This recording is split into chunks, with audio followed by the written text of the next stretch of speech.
ایک لمحہ تمہیں ایسا بھی میسر ہونا چاہیے اپنے اوقات زندگی میں جس میں تمہارے اور تمہارے رب کے درمیان کوئی بھی نہ ہو. وَتَبَتَّلْ إِلَيْهِ تَبْتِيلًا، سب سے کٹ کے الگ تھلگ ہو کے بالکل یکسوئی کے ساتھ تم اپنی زندگی کے وہ لمحے اپنے رب کے ساتھ جوڑ دو.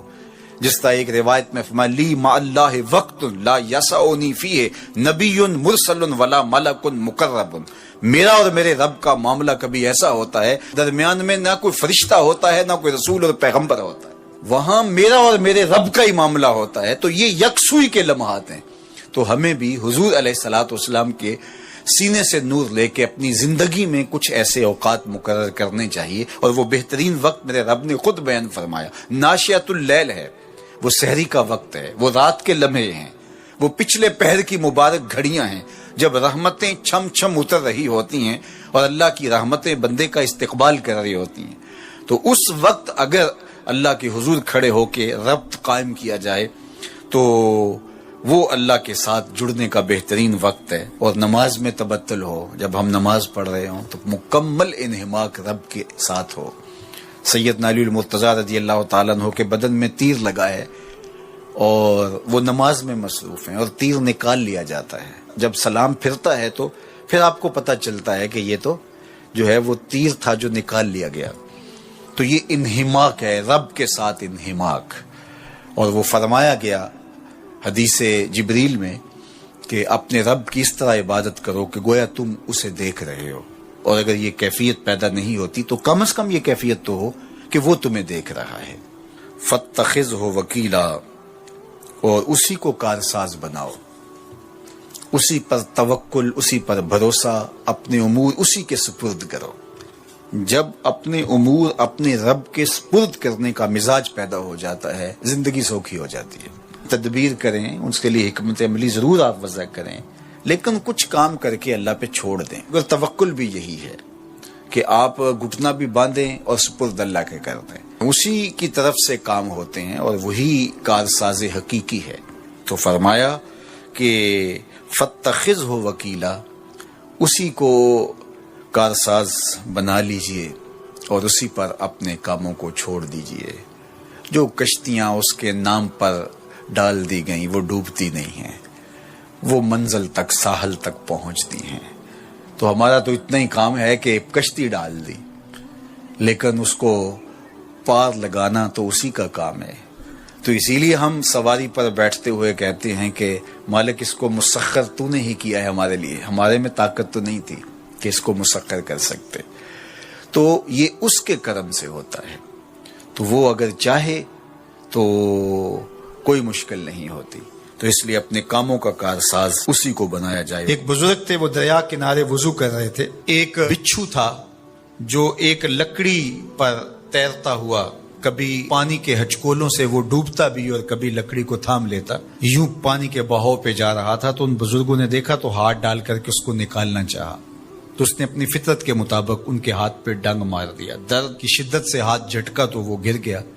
تو پھر ڈوبنے لگا تو پھر پکڑا اور پھر اس نے ڈنگ لگا دیا.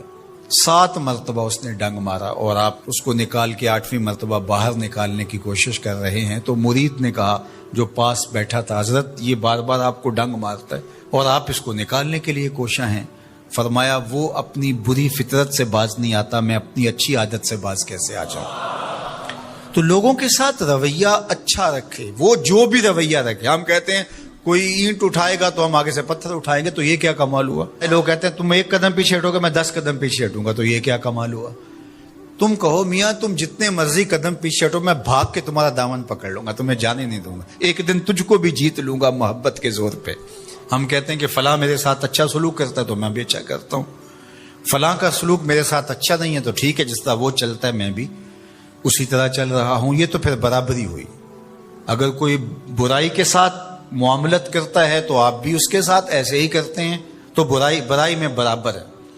اور اگر آپ کے ساتھ کوئی اچھا سلوک کرتا ہے تو آپ بھی اس کے مقابلے میں اچھا کرتے ہیں، تو پھر بھی آپ برابر ہیں لیکن اچھائی میں برابر ہے. تیسری صورت یہ ہے کہ کوئی آپ سے اچھا سلوک کرتا ہے اور آپ اس سے برا سلوک کرتے ہیں، یہ بدترین صورتحال ہے. اور سب سے بہتر صورت کیا ہے کہ کسی کا رویہ تلخ بھی ہو، کسی کا انداز نامناسب بھی ہو، کوئی آپ کے ساتھ برا سلوک بھی کرتا ہو، لیکن آپ اس کے ساتھ اچھا سلوک کرتے ہو۔ خون کا رشتہ ہے، دودھ کا رشتہ ہے، وطن کا رشتہ ہے، ہمسائیگی کا رشتہ ہے، آپ کے ساتھ اس کی تعلق داری ہے، آپ کے آباء و اجداد کی آپس کے اندر سانجھ تھی اور آپ اس کو نبھا رہے ہیں۔ تو یہ ہے بہترین رویہ کہ کسی کا کوئی بھی رویہ ہو، آپ اس کے ساتھ اچھا رویہ اختیار کرتے ہیں۔ حضرت عقبہ بن عامر رضی اللہ تعالی عنہ کو حضور نے ارشاد فرمایا تھا، سل من قطعک واعط من حرمک واعف عن من ظلمک۔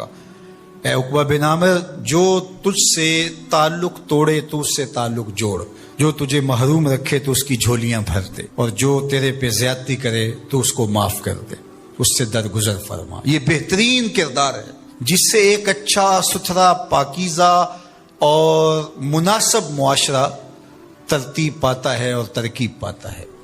تو میرے اور آپ کے آقا و مولا نے ہمیں یہ تلقین کی، بلکہ فرمایا جو یہ چاہتا ہے کہ اس کی عمر میں برکت ہو اور رزق میں اضافہ ہو، وہ رشتہ داروں کے ساتھ سلوک اچھا کرے۔ یہ راز ہے عمر میں برکت کا اور رزق میں اضافے کا۔ رشتہ داروں کے ساتھ اگر سلوک اچھا کرو گے تو تمہاری عمر میں بھی برکت ہوگی، تمہارے رزق میں بھی برکت ہوگی۔ تو ہمیں یہ تلقین کی، رشتہ دار تو دودھ یا خون کی سانجھ سے رشتہ دار بنتے ہیں، کوئی عام انسان بھی ہو، ہمیں تو ان کے ساتھ بھی اچھا رویہ اختیار کرنے کی تلقین کی گئی۔ حتیٰ کہ آپ کے دین پر نہ بھی ہو تو آپ کی ہمسائیگی میں بستا ہے، مستامن ہے، ذمی ہے، تو اس کے ساتھ آپ کا سلوک اچھا ہوگا۔ آپ کا دین آپ کو یہ سکھاتا ہے۔ شیخ سعدی بولے، شنیدم کے مردان راہ خدا، دلے دشمنا ہم نہ کردن تنگ، تو را کے میسر شود ای مقام کہ با دوستانت خلاف است و جنگ۔ میں نے سنا ہے کہ جو اللہ کے بندے ہیں وہ تو دشمنوں کا دل بھی نہیں دکھاتے۔ تجھے تصوف کے مراتب رفیع کیسے نصیب ہو سکتے ہیں؟ تو اپنوں سے جنگ چھیڑ کے بیٹھا ہے، تو اپنوں کے گریبان پھاڑ رہا ہے، اپنوں کی پگڑیاں نوچ رہا ہے، اور تو اپنی رشتہ داریوں کو توڑ رہا ہے، تو اپنے ہم منصبوں کے ساتھ الجھاؤ میں مبتلا ہے، اپنے ہم مسلکوں ہم مشربوں کے ساتھ تیرا الجھاؤ چل رہا ہے، تیری لڑائی چل رہی ہے۔ تجھے کیسے مرتبہ اور باطن کا نور اور اندر کا اجالا نصیب ہوگا؟ جو اللہ کے بندے ہیں وہ تو دشمنوں کا بھی دل نہیں دکھاتے۔ انسان تو انسان رہے، وہ تو جانوروں کے ساتھ بھی رویہ اچھا رکھتے ہیں کہ یہ اللہ کی مخلوق ہے۔ مخلوق ہونے کے ناطے سے الخلق و عیال اللہ، تمام مخلوق اللہ کا کنبہ ہے، اور اس کے ساتھ اس نے سلوک، ان کا کچھ بھی رویہ ہو۔ حضور کے غلام اور اسلامی معاشرہ، اس میں یہ کس طرح